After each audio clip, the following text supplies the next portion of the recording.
The first question, Muhammad Fazil from Bangalore. He says, I am a software engineer. Sir, we Muslims pray, fast and try to do all the things that please Allah. Then why are people like Bill Gates, Jeff Bezos, Mukesh Ambani, why are they rich? Why not Muslims? Also, why only a small section of Arab Muslims are rich? Our beloved Prophet Muhammad, peace be upon him, said, it is mentioned Sahih Bukhari, volume number 4, Hadith number 3158,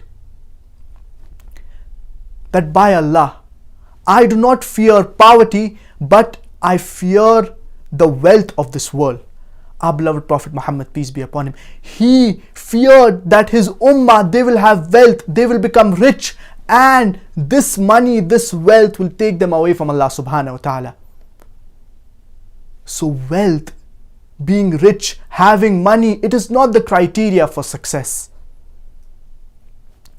Based on your question, it seems as if you are trying to say that success is based on how rich a person is, how wealthy a person is, how much money a person has. But true richness, it is a richness of Iman, it is a richness of Taqwa. Allah subhanahu wa ta'ala says in the glorious Quran, in Surah Hujurat, chapter number 49, verse number 13, Ya ayyuhan nasu inna khalaqnakum min dhakarin wa untha wa ja'alnakum shu'uban wa qaba'ila lita'arafu inna akramakum indallahi atqakum inna Allah alimun khabir. O mankind, we have created you from a single pair of a male and female and divided you into nations and tribes so that you may recognize each other, not that you may despise each other. And the most honored among you in the sight of Allah, he is the most righteous of you, the person who has taqwa. The criterion for judgment in the sight of Allah subhanahu wa ta'ala, it is not caste, it is not color, it is not wealth, it is not money, but it is righteousness, it is God consciousness, it is taqwa, it is piety. And our beloved Prophet Muhammad, peace be upon him, he said that it is more easy for a poor man to go into Jannah than a rich man. Because the rich person, he has to give accounts of all his spendings. He has to give accounts whether he has given zakah. He will be questioned about all these things. Whereas the poor person, he will get 100 out of 100 in zakah because he does not need to pay zakah. Similarly, the true richness, it is a richness of Iman, it is a richness of Taqwa. And our beloved Prophet Muhammad, peace be upon him, what did he leave behind? Did he leave behind wealth? Did he leave behind money? He left behind Sahaba, who were torchbearers of the world. And I disagree with you, wherein you said that why not many Muslims, they are rich. In fact, if you analyze, among the top 100 richest people, majority of them, they are Arab Muslims. You have something known as the listed companies, you have the Forbes list, etc. These are the listed companies. So these businessmen like Bill Gates, Jeff Bezos, etc., they are, according to the listed companies, they are the richest people in the world. Because they are public limited companies, they are registered. But if you analyze the Arab Muslims, many of their companies, they are not public limited companies. And as I said earlier, that among the top 100 richest people in the world, majority of them, they would be Arab Muslims. But what is the state of the Muslim Ummah?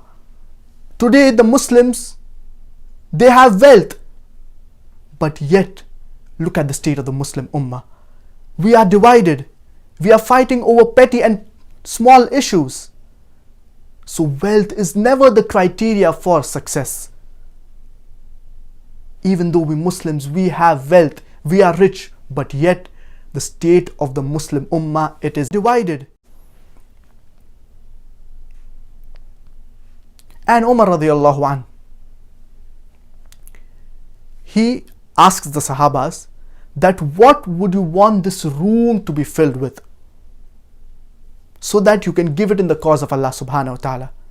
So the Sahaba, they say that we want this room to be filled with gold so that we can give it in the cause of Allah subhanahu wa ta'ala. Umar radiallahu anhu asks, ask for something better. The Sahaba, they say that we want this room to be filled with rubies, pearls, diamonds so that we can give it in the cause of Allah subhanahu wa ta'ala. Umar radiallahu anhu asks, ask for something better. The Sahaba, they say, O Amir al-Mu'mineen, you tell us what is better. So Umar radiallahu anhu, he says that I want this room to be filled with the likes of Abu Ubaidah bin al-Jarrah. May Allah be pleased with them.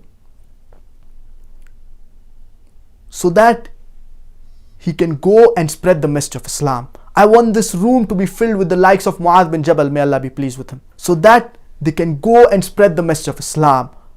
Umar radiallahu anhu, he did not want the room to be filled with gold, gems, pearls, diamonds, but he wanted the room to be filled with du'at like Abu Ubaidah bin al-Jarrah, Mu'adh bin Jabal, may Allah be pleased with them, so that they can go out and spread the message of Islam.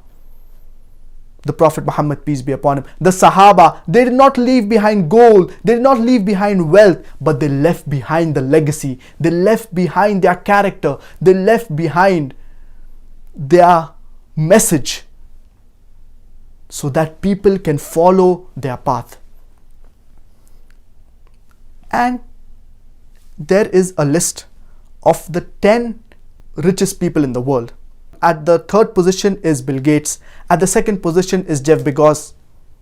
Do you know who is the richest person in the world? Who is on the number one position?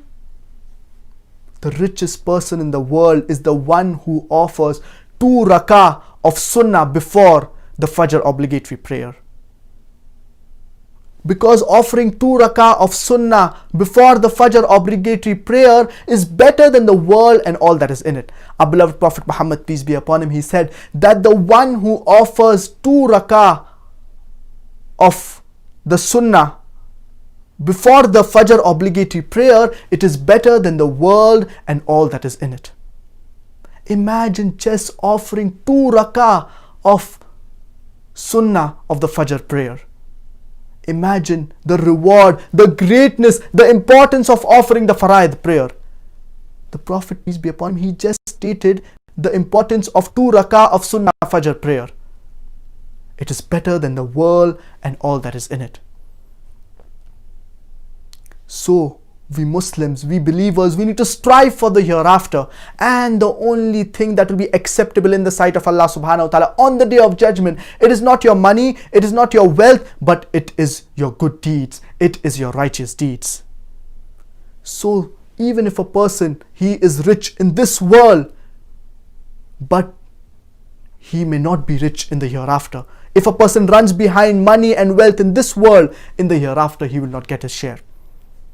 Therefore, for us believers, the prime focus, the true richness is the richness of Iman. Success is based upon a person's good deeds, upon a person's righteous deeds.